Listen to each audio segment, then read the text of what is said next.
Hey, welcome to the channel. It's Jack with Stronghold Strength and Conditioning. And today, we're talking about the one exercise that you need to be doing regularly to functionally maximize your core stability and strength overall.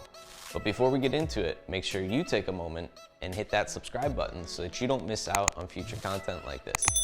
Every Saturday, I'm putting out videos showing you how to resolve aches and pains, prevent injuries, and overall optimize your performance inside the gym and outside of it in your daily life and routine. And it does not get better than that. So jump on it. Ready? Let's go ahead and get into this one.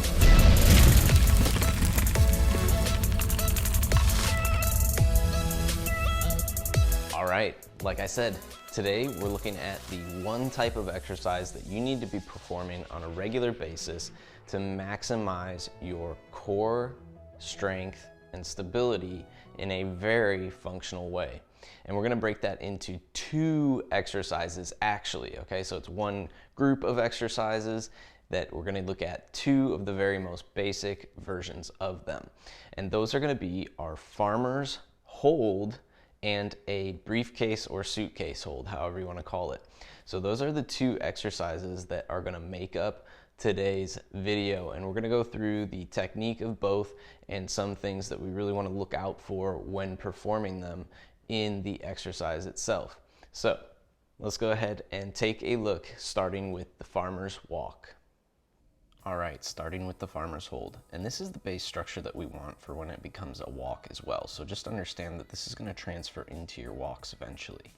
So we're building a base from our foot upward, tripod foot, first metatarsal, fifth metatarsal heel, and then we're using the hip in external rotation to fully engage the glutes and stabilize the legs. So I should really feel my glutes flexing here.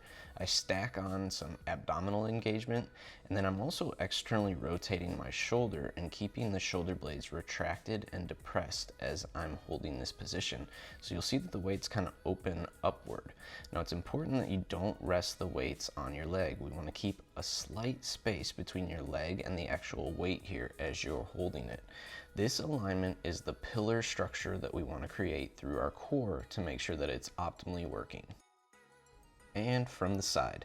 So here we're just showing the alignment that we want the shoulders in line with the hips, in line with the knee, and in line with the ankle here. And our pelvis is in a good neutral position. That's how we know the glutes are helping control the pelvis well with the abdomen, as well as the shoulders in line without tracking forward. I'll show these faults here in a second, but that pillar is the important thing that we want to create. A nice solid structure with good alignment that we're holding max tension in. And that is the point of doing an isometric hold here, is to engage through maximal tension. And then again, you can carry this into the actual walk itself when you're ready for that.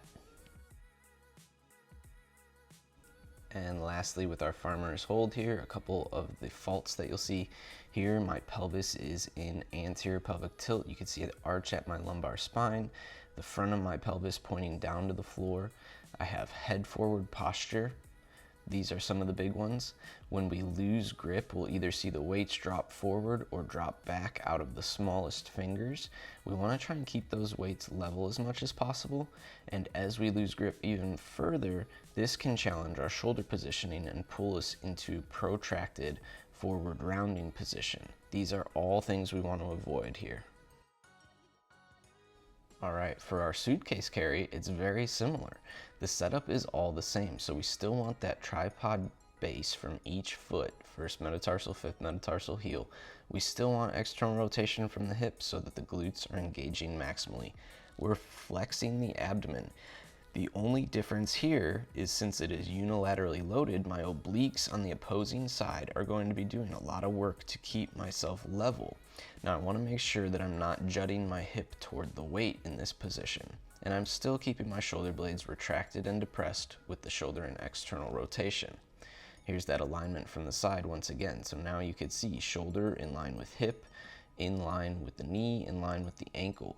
The big one here is that we're avoiding any hip shift with the head and shoulder in good alignment as well here. So making sure that everything is in that pillar structure, that nothing is shifting just because the weight is unilaterally loaded. And here is the most common compensation you'll see. The hip closest to the bell is going to want to try and carry some of the weight by pushing into it. Keep that from happening by using a mirror in the beginning if you really need to watch yourself strictly. All right, and there you have it. 2 very simple but highly effective exercises that you can be using on a regular basis to really maximize your functional core stability and strength overall.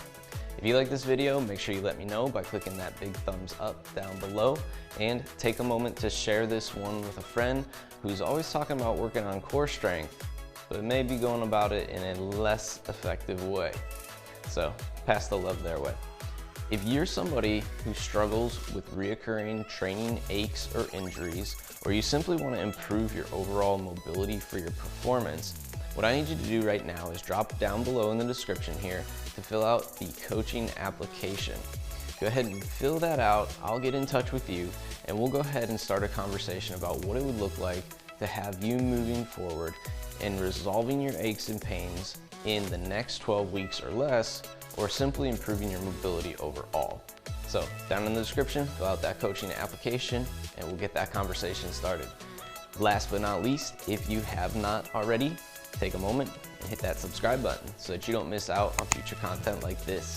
Every Saturday, I'm putting out videos showing you how to resolve aches and pains, prevent injuries, and overall optimize your performance inside the gym and outside of it in your daily life and routine, and it does not get better than that. Welcome to the Stronghold Army. I'll catch you next week.